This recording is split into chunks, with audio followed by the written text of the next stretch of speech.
Halaman 1 bagian alhamdulillahirabbil alamin ya. Kemarin kita sudah bahas bismillahirrahmanirrahim. Bismillahirrahmanirrahim halaman 1 bagian alhamdulillahirabbil alamin. Artinya apa itu? Segala puji bagi Allah yang merajai sekalian alam. Jadi setelah pengarang kitab ini memulai dengan bismillah, kemudian yang kedua pengarang kitab ini membaca alhamdulillah.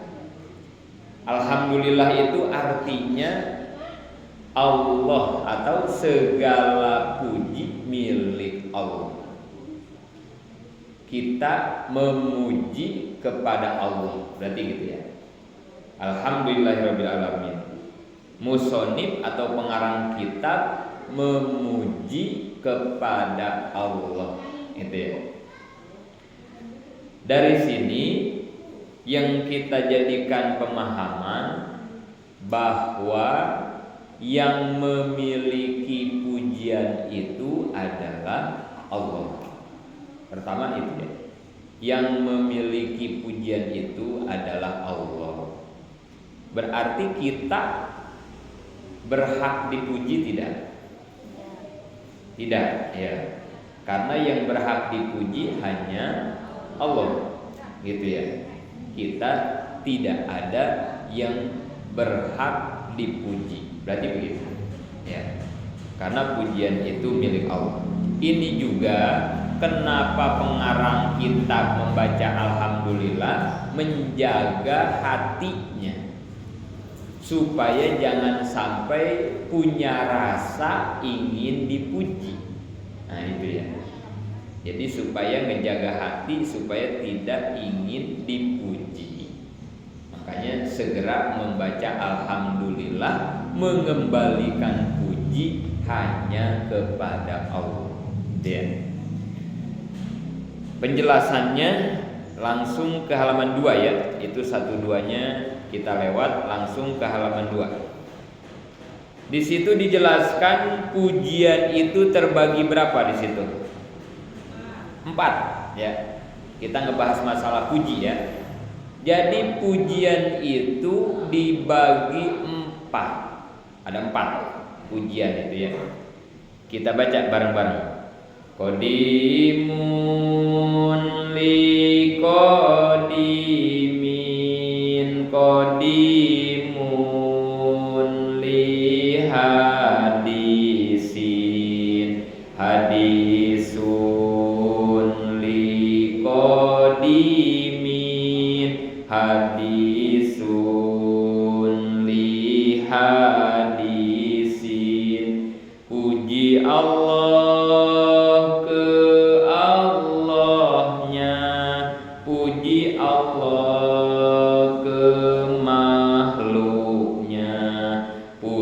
makhluk ke Allahnya, puji makhluk ke makhluknya. Ada 4 puji ya. Pertama qadim li qadim, Allah memuji kepada Allah. Allah memuji kepada Allah. Qadim li qadim. Kayak misalnya innallaha ala kulli syai'in qadir. Sesungguhnya Allah itu maha kuasa atas setiap perkara. Jadi berarti Allah memuji dirinya sendiri. Berarti gitu ya. Qadimun li qadimin. Nomor 2, qadimun li hadisin. Puji Allah ke makhluk. Berarti Allah muji makhluknya ya. Halaman berapa sih Pak Ustaz? Halaman 2. Halaman 2. Nah itu paling atas. Pujian ada 4 gitu ya. Nah itu pujian ada 4 halaman. Halamannya hilang itu, nggak ada tulisan halaman 2-nya nggak ada itu ya. 2-nya nggak ada. Yang kedua qadim li hadis, Allah memuji makhluknya seperti dalam ayat wa innaka la'ala hulukin azim. Muhammad, engkau adalah makhluk yang paling agung akhlaknya. Jadi Allah memuji Kangjeng Nabi ya. Dipuji apanya? Akhlaknya. Nabi Muhammad itu yang paling mulia akhlaknya. Itu namanya qadim li hadis. Allah memuji makhluknya ya. 3. Hadisun li qadim. Makhluk memuji Allah. Nah, ini mah yang biasa nih kita lakukan. Kita kayak ini, kayak baca alhamdulillah. Alhamdulillah, ini kan pujian kita kepada Allah berarti ya. Hadisun li qadim berarti. 4. Hadisun li hadisin. Makhluk memuji makhluk. Nah, ini sesama kita ya. Suka muji, aduh si ibu pinter banget, rajin banget, baik banget. Nah, itu ya berarti ya. Kita muji anak, itu namanya muji makhluk kepada makhluk gitu ya. Tapi ingat-ingat, 4 pujian ini sebetulnya hakikatnya milik siapa? Allah. Alhamdu, puji yang 4, alhamdu itu artinya gitu ya. Alhamdu, puji yang 4, lillah, itu teh milik manusia. Ada yang punya milik pujian enggak? Ada yang punya pujian enggak? Berhak dipuji enggak manusia? Enggak ada manusia ya. Karena semua pujian lillah. Semuanya itu milik. Berarti kita mah enggak ada yang punya pujian. Gitu ya. Kita mah enggak ada yang berhak pengen dipuji. Berarti gitu ya. Tapi kadang orang suka ada yang pengen dipuji enggak? Semuanya kali ya. Kadang orang pengen nah ini sekarang udah ngaji gitu ya. Udah kita bahas. Ini alhamdulillah udah dibaca mulu sama kita ya. Habis wiridan juga dibaca. Habis wiridan, habis sholat ya. Alhamdulillah, alhamdulillah kita ya. Wiridan. Berapa kali habis sholat dibacanya? 33 kali biasanya ya. Alhamdulillah, alhamdulillah. Cuman karena nggak ngerti artinya, alhamdulillah teh apa ya. Akhirnya alhamdulillah, alhamdulillah. Tapi kadang kita masih pengen aja dipuji orang, gitu ya. Padahal kita semua nggak ada yang pantas, nggak ada yang berhak dipuji sama orang ya. Waduh, lagi repot kalau pengen dipuji orang. Udah dandan cakep-cakep, pakai parfum wangi banget, datang paling dulu, pengen dipuji, nggak ada yang muji, kan kesal jadinya ya. Udah nyumbang paling gede, kemuludan ke masjid, pengennya mah dipuji, diumumin, disanjung-sanjung, kagak diumumin, kan jadi kesal kita nih. Gara-gara salah niat, ibadahnya pengen dipuji orang. Kayak orang ria ya, orang ria. Siapa orang ria? Yang ibadahnya pengen ketahuan orang mulu, orang ria itu ya disebutnya ya. Wala tabtulu shadaqatikum bil manni wal aza kallazi yunfiqu malahu ria'an nas, gitu di Quran. Jangan kau batalkan pahala sodakohmu dengan mani wal aza. Itu teh kelakuan orang yang ria'an nas, orang yang ibadahnya cuman pengen ria. Pengen ria teh pengen dilihat orang, pengen didengar orang, pengen ketahuan orang gitu. Kalau orang ada tidurnya enggak? Ada. Ada melengnya enggak? Ada. Capek kalau ibadah pengen ketahuan orang mulu mah ya. Kenapa Bu nggak berangkat ngaji? Itu tetangga belum keluar rumah. Lah, kok mau ngaji nunggu tetangga keluar dari rumah? Ya biar ketahuan saya mau ngaji. Waduh. Ini kok ngaji Qur'annya pakai speaker, ya biar kedengeran. Nah, ini juga ngaji ini kalau bisa mau jadi keluarin ini suaranya ya. Takut saya nggak kuat iman, ntar jadi sombong lagi nih ya. Di dalam aja nih enaknya mana speakernya ya. Jadi kita jaga karena ria, pengen dilihat orang, pengen ketahuan orang itu, pengen dipuji orang itu membatalkan pahala ibadah kita. Jadi nggak ada pahalanya, itu hangus kata Allah ya di Quran. Jangan, udah aja kita pokoknya ibadah pengen ketahuan Allah, pengen dilihat Allah, udah kita gitu aja. Peduli manusia mah pengen tahu mau kagak mau ngelihat, nggak ada urusan dah sama manusia mah. Bahkan kalau sedekah tangan kanan memberi, tangan kiri tidak boleh. Itu antara kita, apalagi sama suami, sama anak, sama mantu, itu mah ya udah dijaga banget.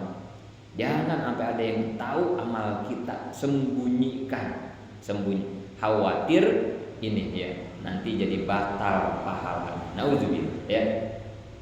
Jadi jangan ya, jangan berharap pengen dipuji, jangan. Karena pujian mah milik Allah. Terus kalau ada orang muji, boleh nggak? Orang kalau mau muji boleh nggak? Kata kita mah boleh ya.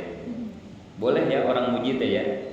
Satu ya, kita jangan berharap pengen dipuji. Pertama itu pelajarannya. Jangan pengen dipuji. Pokoknya udah lillah aja kita mau, udah pengen Allah aja udah. Yang tahu Allah, yang ngasih pahala Allah, kita gitu aja ya kalau amal.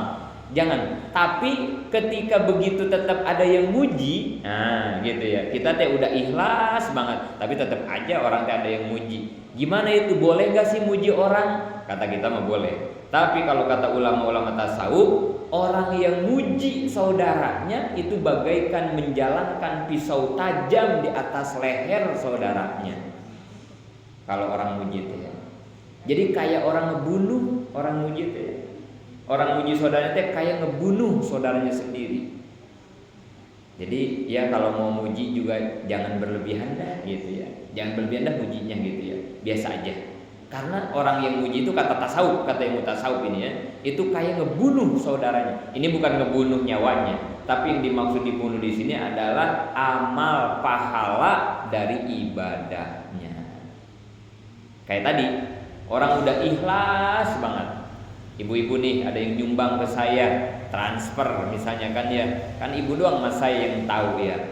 Nggak mau diumumin, nggak mau diapa-apain, pokoknya udah aja nih Pak Ustadz ngebantuin nih buat pesantren. Tiba-tiba pas saya ngaji, saya umumin, terima kasih ke Ibu Pulan yang sudah ngebantu kemarin dengan nominal sekian, misalnya kan begitu ya. Itu kalau diumumin begitu di depan ibu-ibunya ada nih, misalnya yang nyumbangnya ada di sini ya. Terus saya umumin, saya sebutin namanya, jumlahnya juga saya kasih tahu. Kira-kira hatinya gimana? Hah? Risau. Orangnya ada nih di sini si ibunya nih ya. Makasih ya Ibu Pulan kemarin udah ngasih buat pesantren 20 juta gitu misalnya kata saya ya. Padahal dia udah nge-WA transfer, cuman saya doang yang tahu kan gitu ya. Terus saya umumin di sini, orangnya ada, ibu-ibu tahu semua. Kira-kira orangnya itu hatinya gimana?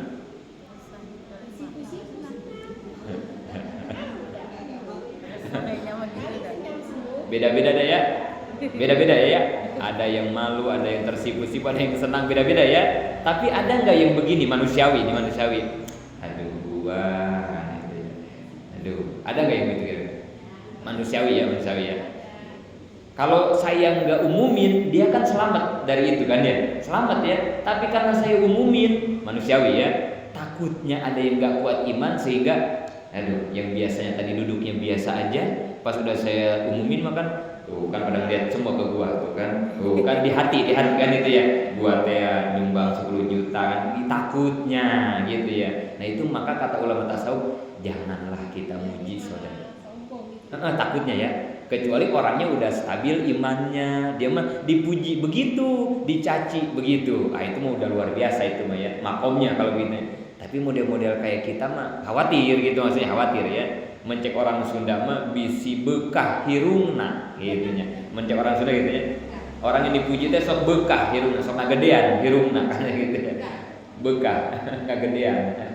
Takutnya begitu, takutnya. Kalau orang yang sudah lempeng, yang ikhlas maka tidak maju karena pujian, tidak mundur karena cacian. Kan begitu ya. Itu orang stabil, orang istiqomah disebutnya itu mah ya. Tapi model kayak kita mah kan kalau nggak dipuji kagak ngaji sekali dikatain berhenti, kan kita mau gitu ya. Nah, maka untuk menjaga hal-hal kayak begitu kata tasawuf, jangan dah gitu katanya. Jangan. Dan bagi kita kalau tanggung dipuji orang bagaimana? Baca doa. Allahumma ja'alni khairam mimma yazunnun wala tu'akhizni mimma yaqulun. Ya Allah, semoga omongan orang lebih baik daripada prasangkanya dan mudah-mudahan saya tidak disiksa atas omongan orang tersebut. Nah, itu doa kalau kita dipuji orang gitu. Begitu ya pelajarannya. Jangan pengen dipuji, jangan suka memuji. Kalau kita dipuji, hati-hati. hati, jaga hati kita jangan sampai sombong, jadi pengen, nah gitu deh, gitu ya, pelajaran. Maka ini di sini juga pengarang kitab diawali dengan membaca alhamdulillah, menyerahkan semua pujiannya hanya ke Allah supaya dirinya tidak merasa pengen dipuji. Gitu. Terus ke bawah aja ya, kita baca bareng. Wassalatu wassalamu ala Rasulillah sallallahu alaihi wasallam. Sholawat dan keselamatan semoga tetap kepada utusan Allah. Jadi setelah baca bismillah, kemudian baca alhamdulillah, ketiga pengarang kitab membaca sholawat. Gitu ya, membaca sholawat. Ibu-ibu, sholawat itu apa? Kita suka baca sholawat gak? Suka ya? Sholawat itu apa? Hah? Ya? Mengharap syafaat Nabi, memuji Nabi. Nah, ini halaman 3-nya kita baca. Surat Al-Ahzab ayat 56. Ini kita suka salawatan tapi kagak tahu nih salawatan apa ini ya. Biar nanti lebih mantap nih salawatannya. Kita baca ya, Al-Ahzab ayat 56. Innallaha wa malaikatahu yusholluna 'alan nabi. Ya ayyuhalladzina amanu shollu alaihi wa sallimu taslima. Ini sering dibaca ya ayat ini ya, sering kita baca nih. Artinya apa? Sesungguhnya Allah memberi rahmat dan malaikat memintakan ampunan untuk Nabi. Hai orang yang beriman, bersolawatlah, berdoalah untuk Nabi dan ucapkanlah salam penghormatan kepadanya. Perhatikan. Di sini ada kalimat solawat gak di ayat ini? Yang mana? Yang terjemahnya, yang artinya ya, yang artinya. Ada perintah bersolawat gak di sini? Yang mana tuh? Bersolawatlah, berdoalah. Itu kan ya, itu perintah bersolawat kepada kita ya. Yang baca solawat di ayat ini ada berapa? Yang baca solawatnya ya di ayat ini ada berapa? Sesungguhnya Allah. Pertama Allah berarti ya. Allah membaca solawat pertama. Kemudian dan malaikat. Yang kedua berarti malaikat nih yang baca sholawat. Baru yang ketiga orang-orang beriman. Berarti ada berapa yang baca sholawat? 3. Allah, malaikat, orang-orang beriman. 3. Sholawat semua tuh bertiga. Yang 3 ini bersolawat. Arti sholawatnya tapi beda-beda. Ya perhatiin ya ibu ya. Semuanya bersolawat tapi makna sholawatnya mah beda-beda. Ini biar kita tahu arti sholawat. 1. Kalau Allah yang membaca sholawat, Allah nih yang bersolawatnya Allah. Ini hebat-hebatnya sholawat. Allah nyuruh sholat. Allahnya sholat apa kagak? Allah kan nyuruh kita sholat ya. Allah sholat apa kagak? Enggak. Allah nyuruh sholat ke kita. Allahnya enggak sholat. Allah nyuruh puasa Ramadan. Allahnya puasa enggak? Enggak. Allah nyuruh jihad, Allah jihad enggak? Enggak. Setiap Allah nyuruh apapun ke kita, Allah enggak pernah ngerjain. Karena Allah bosnya, kan gitu. Tapi ketika Allah nyuruh sholawat, ayo bersolawat orang-orang beriman kepada Nabi, Allahnya bersolawat enggak? Nah, inilah istimewa dan hebatnya sholawat. Bahkan ibu-ibu ya, satu-satunya ibadah yang dijamin diterima oleh Allah cuma sholawat. Satu-satunya ibadah, sholawat itu kan ibadah ya. Sholat ibadah bukan? Kalau kita sholat diterima Allah enggak? Belum tentu ya. Ini ngaji nih, ngaji ibadah bukan? Apakah ngaji kita diterima sama Allah? Belum tentu ya, kita nggak tahu ya. sodako apa diterima kita nggak tahu, puasa nggak diterima. Tapi kalau sholawat, kata Allah, kata Nabi, mau sholawatnya tiduran, berdiri, lari, jalan, mau husu, mau nggak husu, mau apa aja lah, mau sombong, mau nggak sombong, nggak ada urusan sholawatnya, pasti diterima, kata Allah. Inilah istimewanya sholawat. Nah, jadi yang pertama, yang bersolawat itu Allah kepada Nabi, tapi maknanya beda. Kalau Allah bersolawat, maknanya apa di situ? Sesungguhnya Allah memberi rahmat. Ya, berarti kalau solawat dari Allah maknanya Nah, berarti gini ya, Allah bersolawat kepada Nabi, berarti artinya Allah memberi rahmat kepada Kangjeng. Nah, gitu ya, makna salawat itu ya, rahmat. Jadi makna salawat itu artinya rahmat. Kalau yang bersolawatnya Allah. Dua, malaikat. Kalau malaikat yang bersolawat, maknanya apa? Kalau malaikat, maknanya apa di situ? Memintakan ampun untuk Nabi.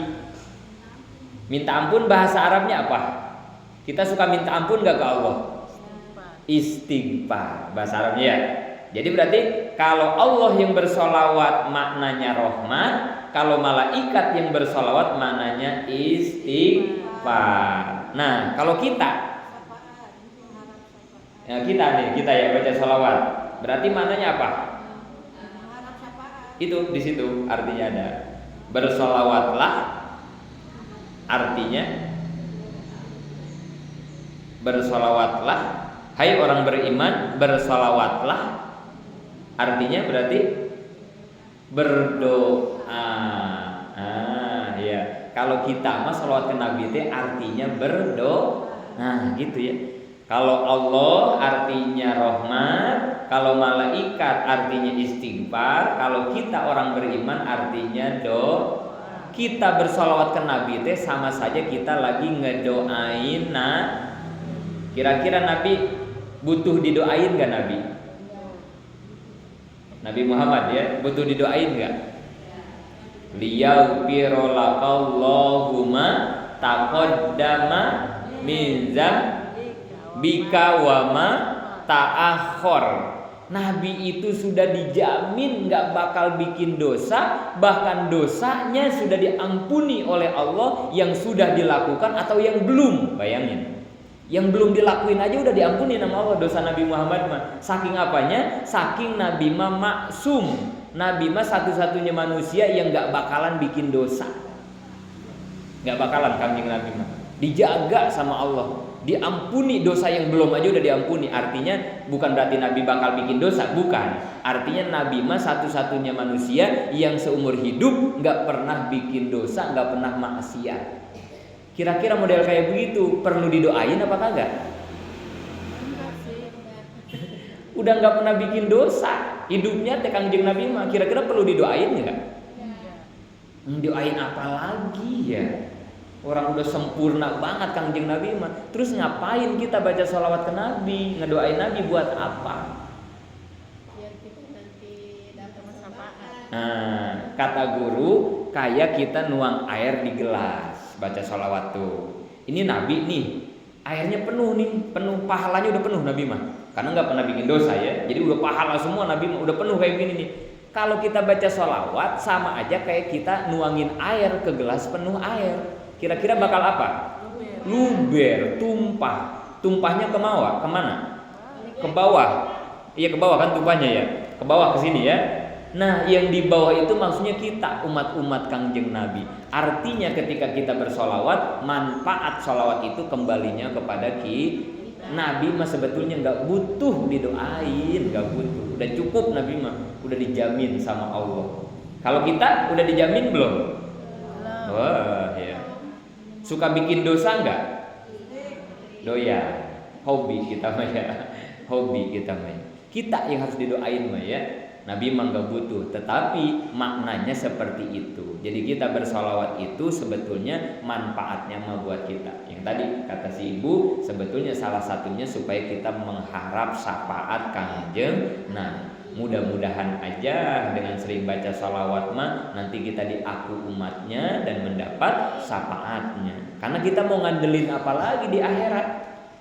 Buat selamat, buat masuk surga ya. Mau ngandelin apa di akhirat kita? Ngandelin sholat. Aduh, sholatnya kesiangan mulu.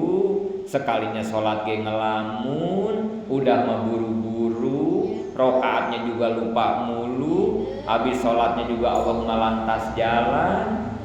Mau kita jaminkan itu buat kita masuk surga? Gak bisa. Sodakoh yang mana? Sodakohnya juga kan cuma 2.000 5.000 kita mah ya. Sodakoh 100.000 aja kita mah inget mulu. Ya Allah, gede amat sih sodakoh tadi ya. Nggak ada ya, nggak ada amal kita itu yang bisa kita jadikan jaminan buat selamat, nggak ada. Terus yang mana atuh? Ya udah nggak ada lagi kecuali kita berharap kepada syafaat pertolongan Kangjeng Nabi. Mau bagaimana dapat syafaat? Salah satunya rajin-rajin baca sholawat. Mudah-mudahan aja gitu ya, mudah-mudahan. Habis sholat suka baca sholawat nggak? Iya kalau ingat mah ya, aja lah ya. Paling enggak mau ngaji begini nih ya ada salawatan, paksain habis sholat. Kalau bisa mah 100 kali ya baca salawatnya ya. Salawat apa? Banyak banget nih salawat ya. Mau bacanya salawat apa kita? Yang pendek aja ya. Allahumma sholli ala sayyidina Muhammad wa ala ali sayyidina. Nah itu yang paling pendek gitu ya. Allahumma sholli ala sayyidina Muhammad wa ala ali sayyidina Muhammad. Itu yang paling pendek. Habis sholat dah minimal 100 kali ya. Kebanyakan Ustadz lagi masak saya 100 kali mah kelamaan. 33 kali 33 juga kelamaan. 11 kali deh ya. Minimal 3 tuh. 11 juga enggak juga 3 kali aja ya. 3 kali dalam rangka nyelengin supaya nanti di akhirat dapat syafaat. Paling enggak begitu ya, baca sholawat. Sampai situ ya. Saya mohon maaf, saya ngajinya duluan karena kalau Sabtu suka ada acara dadakan aja ini ya. Jadi di sana asar mau ada acara ngejar asar ke Bantar Gebang. Insyaallah nanti ingat halaman 3 besok payakulu pakiru rohmati robbihi al-khobiri al-basiri. Itu ingat-ingat ya buat pertemuan berikutnya. Mudah-mudahan ada manfaatnya. Amin ya Allah ya rabbal alamin. Silakan dilanjut.